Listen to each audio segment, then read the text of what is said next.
I would fix my eyes on Mrs. Burgess's cushiony cleavage. Are you sure Tom's the only gay one?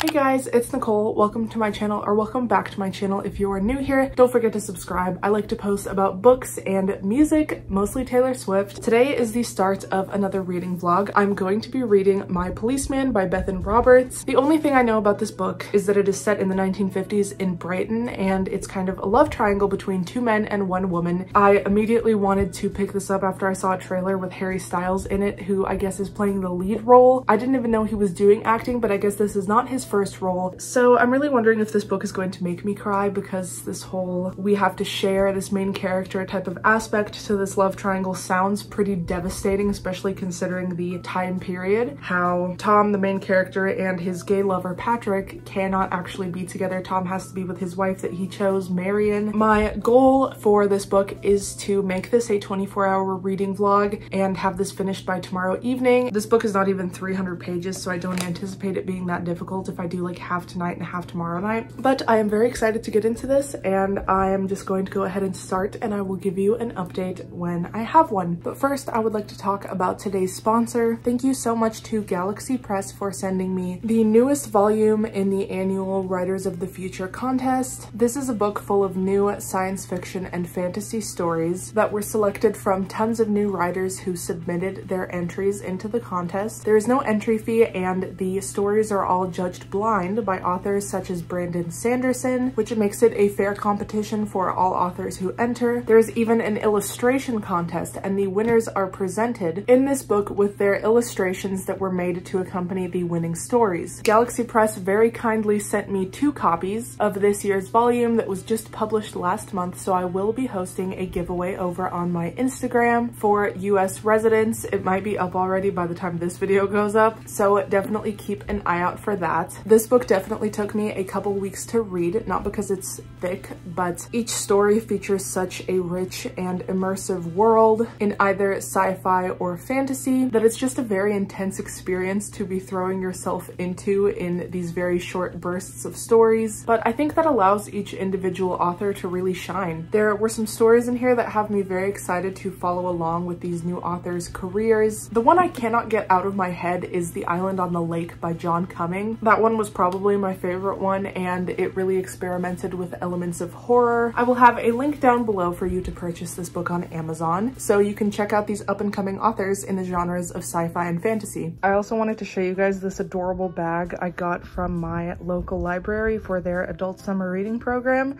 It has all of the authors that have come to speak at one of our libraries, and I guess like the month and year that they came. I'm so upset that I didn't know Margaret Atwood came to speak at one of my libraries. I'm so sad, but it's very cute. It's a vibe. If I had a beach anywhere close to me, I would 100% be taking a bunch of books in this bag to the beach with me. But unfortunately, I am landlocked, and it is like 110 degrees every single day this time of year. So I guess I'll just be taking this to air-conditioned buildings. I like reading inside Barnes & Noble. That's always fun, but it's really far away from my house. So I'm on page 14. I just have to like explain this writing style to you. She's talking about her best friend's mother. Also, it's like pretty much entirely from Marianne's perspective, which is not what I was expecting. I was expecting it to be Tom's perspective, but this is actually kind of interesting because it's like from the perspective of one of the people who had to share Tom. But anyways, back to the writing. She's talking about her best friend's mother. She says her bosom was enormous and always propped up on display like an oversized, well-whipped meringue in a baker's window.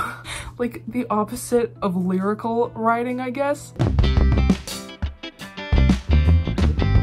When I knew I shouldn't spend any more time looking at Tom, who was sitting next to his mother, I would fix my eyes on Mrs. Burgess's cushiony cleavage.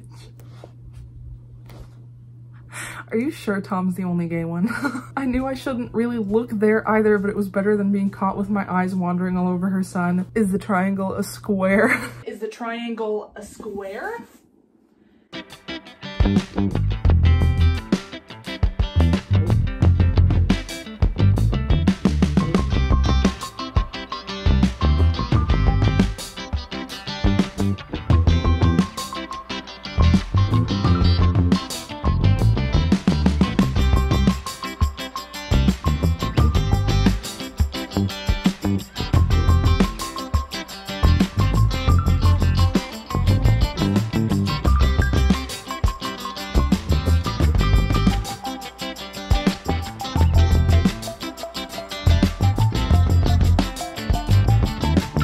This is upsetting because Tom's sister, I think she like knows he's gay. She realizes that Marianne has a crush on him and she says Tom's not like that. Oh my god.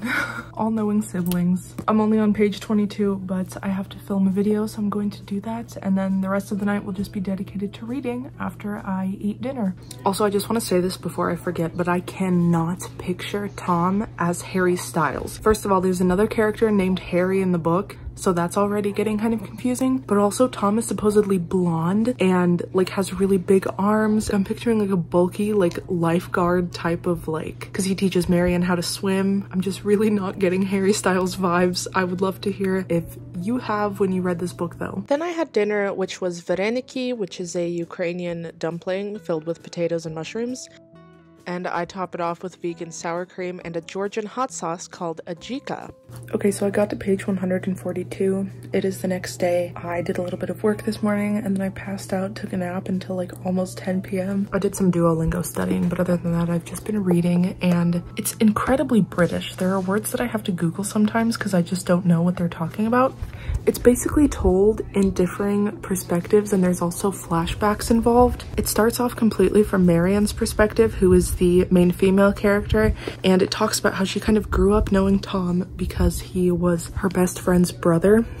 So we've got a best friend's brother trope, and she talks about kind of their families and their parents and what she wanted out of life and how she saw Tom pursuing the things that he wanted. He wanted to become a police officer, and she decides she's going to be a school teacher, and her parents are not very supportive of this. They think like, oh, you're going to be leaving our family, and it's kind of still unfit for a woman to have a career, I guess, in this place in the 50s. She likes Tom so much, and it's so disheartening to see that he can't just tell her, I'm sorry, I'm gay. This stringing along is so horrible to see. I feel so bad for her. Her perspective takes place over a pretty long period of time. Oh my god, he's like leading her on in a sense. He's probably kind of confused and also wants a cover because he knows what's actually going on with him. I don't think Marianne has any idea. Based on her perspective, it's very just hopeful and she's so blinded by love. It's so sad. And then we switch to Patrick's perspective, who is the museum curator who ends up meeting Tom like much later in this timeline. So his perspective is him like writing all of these things down as they happen in the 50s, and it's kind of like a diary, and he's afraid to write these things down. And I'm pretty sure he's older than Tom. He's like in his 30s. Tom is in his 20s, so he has a whole lot more experience. He's actually been with a man before who had a girlfriend, I believe, and this ended very badly, and you see it unfolding from his perspective and how he's kind of cautious but like so infatuated with Tom, also just like Marianne. Also, another point I forgot to mention, on the very first page, so this is not a spoiler, it says that Patrick has something wrong with him, and this is in the 90s, and it kind of shows you that Marianne and Tom are already married. We see the process of them like getting engaged up until the end of Marianne's perspective, but something has happened to Patrick and they don't tell you what actually happened until later in the book, so I won't reveal that. But Tom and Marianne end up having to take care of Patrick kind of, and Marianne's perspective is her like writing to Patrick, so she kind of addresses him at some points, and I am assuming that there will be like a third part that is from Tom's perspective, so we will really see what is happening with the object of these people's almost obsession at some points with both Marianne and Patrick. I'm at a point in Patrick's perspective where you can just tell it's heading towards disaster because of his experience and how he knows these things tend to unfold. I'm getting nervous at this point. I'm really hoping there's a perspective from Tom because I just feel like that's going to be the final thing that really wraps things up, I guess. I'm not like a huge fan of the writing. It's just super British and old, but I really like the pacing and the feelings that it evokes, I guess. I'm going to drink a smoothie and then continue reading. Oh my god, why won't you just stop? Also, the title of the book, My Policeman, comes from Patrick's nickname for Tom, My Policeman. He always calls him that in his diary entries. And I think it's interesting that it's named after that because, like, Marianne does not call him that. So I think this book, like, just based on the title, it's something that's, like, more skewed in favor of Patrick, I guess. Like, that's the correct relationship. I feel so bad for Marianne, but, like, they're not meant to be together. It's just the time period that Tom has to, like, use her as a cover. This is, like, awful. Patrick goes to see his friend like for drinks, and his friend knows that there's someone who's making Patrick happy, and he says, what's his name then? I told him he's a policeman. Bloody hell, said Charlie, what happened to the old cautious Hazelwood? I buried him, I said. He goes on to say he's not your average Bobby. I can't stop laughing at this language. I do know what that means, but I couldn't help but like in my head I definitely read it as he's not your average Bobby. It's a really interesting dynamic considering Patrick is older than Tom. Usually we see that huge letdown and disappointment with the younger of the relationship.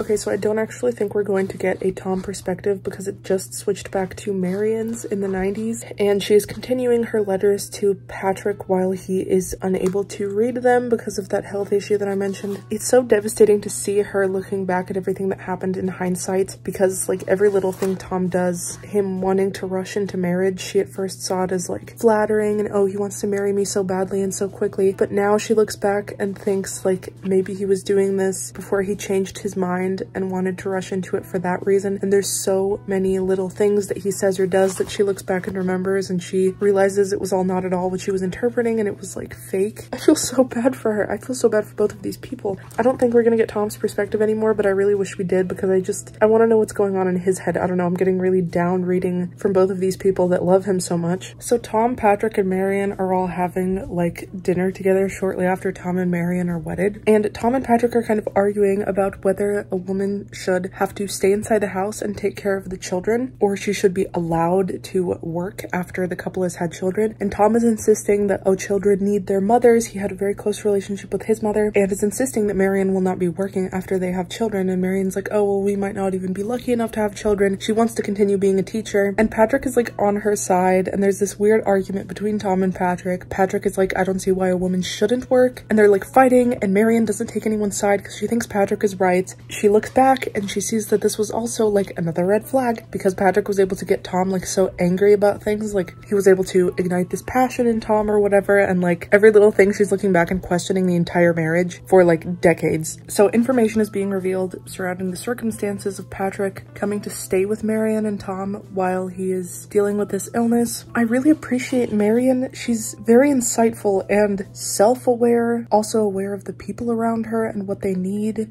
She's really selfless. I'm not going to tell you in what ways because spoilers, but she's just very insightful and realizes things before Tom does, and Tom is kind of pissing me off a little bit.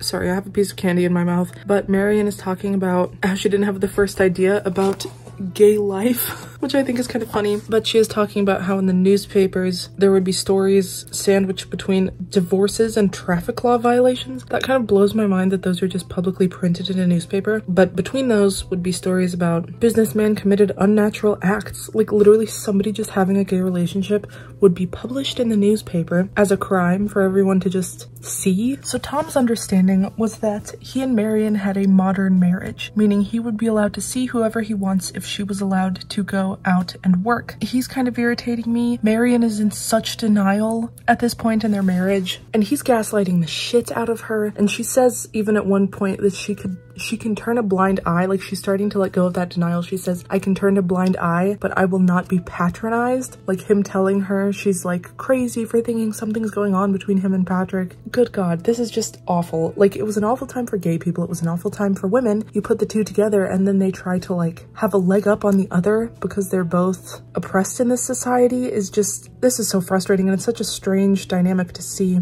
from a modern perspective where like the girls, the gays, and the theys are all like allies with each other. But back then it was like always trying to have the upper hand. It makes me think about how many times this might have happened to various couples throughout history before being gay was way more accepted. Like how many people found themselves in these awful marriages, not realizing that they were a cover-up for their gay partner. I just feel so much sympathy for these characters. Jesus Christ. So on a Saturday, Marian insists that Tom go see Patrick and says like, please just go out. She secretly goes to a anti-nuclear bomb march with her teacher friend Julia, and Tom would not like this because it's like unfitting for a policeman's wife to be protesting publicly like this. But she decides this is now her little secret, and she's writing like to Patrick how she thought Patrick would be proud of her and would appreciate this in her, but like Tom would be infuriated. And so they had their own secret, and then Marian had her own secret. It's so interesting, like Tom and Patrick being such different types of gay men at this time. Like one of them is supportive of women and much more open-minded understand it, and Tom is like, he's younger, he's still stuck in that conservative mindset. He's also kind of in denial about his own sexuality and how that presents itself with how he views women, versus Patrick, who's like in his 30s. This is not his first rodeo, and he sees how it benefits everyone to like not be sexist, I guess. It's really interesting, just personal dynamics in this book, like how the relationships between all three people work together, not just with Tom being the middleman, but how Marion views Patrick and how Patrick views Marion, and where their beliefs kind of overlap, the things they have in common that Tom doesn't have in common with them. This is not what I was expecting at all. Never mind, I don't like Marion. She did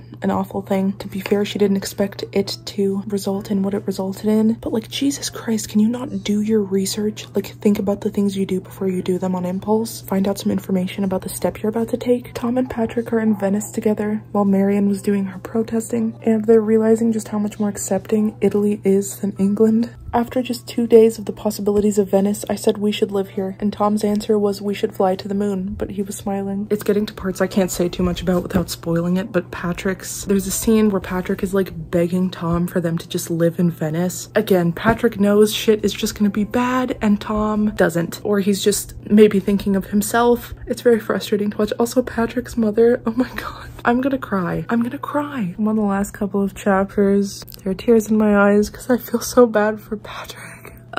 And I feel like Marion is wanting to take care of him in this trying time later on because she's experiencing guilt and she feels bad about what he had to go through, because even though Tom didn't love her back, like, she still had him, like, ultimately because of the law. So fucked up.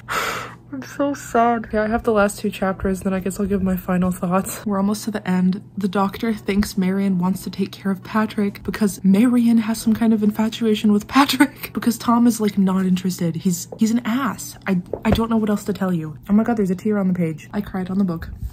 It shows how in a more modern time, like 1999, is when they're all old now and Patrick has had this health issue. There's still heteronormativity that is affecting them. Like, the doctor immediately assumes it's Marion who found Patrick, I guess, and maybe had some kind of thing with him back in her day, when it's the other way around. Okay, you know how I had said I liked Marion's self-awareness and awareness of other things around her? She's very bright. She does have a tendency to fantasize and predict the outcomes and reactions from people that are not actually realistic in any way. She has just a lot of imaginative fantasies going on before things actually happen, and that leads her to just make impulsive decisions. Like, she's definitely a flawed character. I really like these characters because they all have good traits and bad traits, and they're just very complex, all 3 of them. I just finished reading it. What the hell was that? The ending was better than the beginning. Oh my god, Marion, just her entire character is amazing and awful at times and amazing. I guess it's her impulsiveness that made it such a fantastic ending, because like, she feels what's in her gut is right to do and she just does it, like, with no regard to being older now. Like, the logistics of things don't affect her decision making at all. It's never too late to tell it like it is and take the action you've always felt should be done. My god, I'm overwhelmed. None of this was right. I'm so messed up. I'm also really curious to see how Harry portrays this character, because Jesus Christ, that was heavy. I'm going to have to sleep on this. I'm sad, I'm overwhelmed. The second half of the book was definitely better. It's very revealing and there's so much character development. Okay, I'm going to shower and go to bed and tell you more of my thoughts and my rating in the morning. Okay, you guys, it is the next day and I'm going to give you my full thoughts on My Policeman. I'm really glad I slept on this and decided to do the full review the next day, because I started getting like some more deeper thoughts formulating in my head right after I finished yesterday. I was just a mess. It's a pretty heavy content type of book. Also, I think I'm gonna just say everything like it is here. I'm not gonna do like a spoiler section. I'm not going to spoil anything because I don't think I really need to. I will allude to things without spoiling, and if you want to discuss certain things that are spoilers down in the comments with me, just make sure to label your comment like spoilers in all capitals so nobody spoils it for themselves if they're looking through the comments. Right before I went to bed, I started getting the thought that this is a very fitting book to read during this time in the United States as we are losing the right to privacy. We kind of already lost it if you are a person with a uterus, but it just was really hard hitting to consider what it means to be able to be arrested just because someone essentially reports on you. It's giving very Stalin. This generation does not know anything about that if you are in the West. I think we are treading a very slippery slope, and this is just a very good thing for Americans to read right now. I don't think we realize just how awful it would be to live in a world without a right to privacy, because what you do behind closed doors or what you do in a doctor's office should not be able to be used against you as blackmail. And there are actually a few examples in this of how that happens, and we can never go back to that. I also think I've decided that I actually do not like either Marion or Tom. As I was reading Marion's perspective, I did feel some sympathy for her and I understood her perspective. If she didn't have a point of view in there, I wouldn't have liked her at all. I would have really despised her, because watching from Patrick's point of view and even some from her own point of view, she makes some mistakes and a lot of people would consider them unforgivable. I do understand that she didn't really know the consequences of her actions, but I also feel like that's not that much of an excuse, because even though it's the 50s and she can't go on the internet and research things, she is, my contact's about to pop out of my eye. She is a teacher, you know, she is teaching other children how to research things. She should know how to access and use a library. It's kind of like, I don't think it's really that much of an excuse. And she acts all surprised when the thing she does leads to something bigger than she expected and kind of had a domino effect on other people in her life. And I just think she really fucked up in a way that's not very excusable for someone like her. But also Tom really irritates me because we see his entire life essentially. We see like his early 20s and then it flashes to when he's in his 60s. But knowing that he stayed with Marion that long as the world became more accepting and he just sat in that relationship, why? I don't understand why either of them didn't take action. It just doesn't make much sense to me. They just are giving people that love to be miserable. I hated how when they both were with each other, they would try to hold the other's like minority status over their head. Tom would try to tell Marion, well, you can't have a job if we were to have children because I want you to take care of our kids. And he would hold her being woman against her. But then Marion would also do that with the fact of Tom being gay. But these days, it's like all of those kinds of people are united. The girls, the gays, and the theys. We have to make each other stronger. But back then it was kind of like whatever aspects of the patriarchy you can uphold, you're going to take advantage of that, something you have over someone else, even if you have a disadvantage in another way. I hope this is making sense, but that was just very irritating, especially in contrast to Patrick, who is like a decade older than these two. First of all, these two have no business getting married. Like, I don't judge you if you're 21, you really want to get married, but these two, they were just too young, inexperienced. They were awful. Marion was kind of naive. And then on Tom's side, I wish we got his perspective kind of, because I feel like it'd be pretty interesting to see if he was questioning his sexuality, like if he really believed he could make this work with Marion. But you know, after 40 years, it's like, it's not gonna get any better, so I don't understand why he didn't leave. I also would like to know just how confused was he, because he seems a little bit like an enigma from both Marion's and Patrick's perspective, and as you're reading from their perspectives, you're kind of wondering, what do they even see in this guy? They talk about him as being so handsome, but other than that, it doesn't seem like there's much there. And I would just love to see any kind of brain activity going on for him. But I also understand why the author did not do that, because it really was Patrick and Marion's story, like both of their infatuation with Tom, and how to an outsider it can seem kind of unreasonable to have your life completely destroyed for this one person. You know, when you're not in it and experiencing it for yourself, it's hard to justify it at all. So I don't know if a perspective from Tom would have really made us understand Marion and Tom's motivations better. But yeah, overall, I think this is kind of the same rating as Where the Crawdads Sing, like 4.5 stars out of 5, kind of. Not quite 5 stars, pretty close. It did make me cry a little bit, but not devastatingly so, which is exactly what I wanted at this point. It was a little bit slow for the first half. The second half is very revealing, should I say. Again, as I said, this is a wonderful book to be reading as an American, as we are currently losing our right to privacy, and the fact that we need to understand that as these rights are pulled away from us, it is not going to just affect the person, the type of people who are written into these laws, such as in this case, it would be the LGBTQ community. It's not going to just affect them. It's going to affect everyone around them, like dominoes. I do like the multifaceted aspects of these characters. You hate them at times, you like them at times, then you put the book down and you're like, wait a second, maybe they're all trash. My opinion might change in a week. I am starting to grow on Patrick. I do have criticisms of Patrick though. Like, where is your self-respect? Like, after all of this shit happens, he just needed to get the hell out of Dodge. Honestly,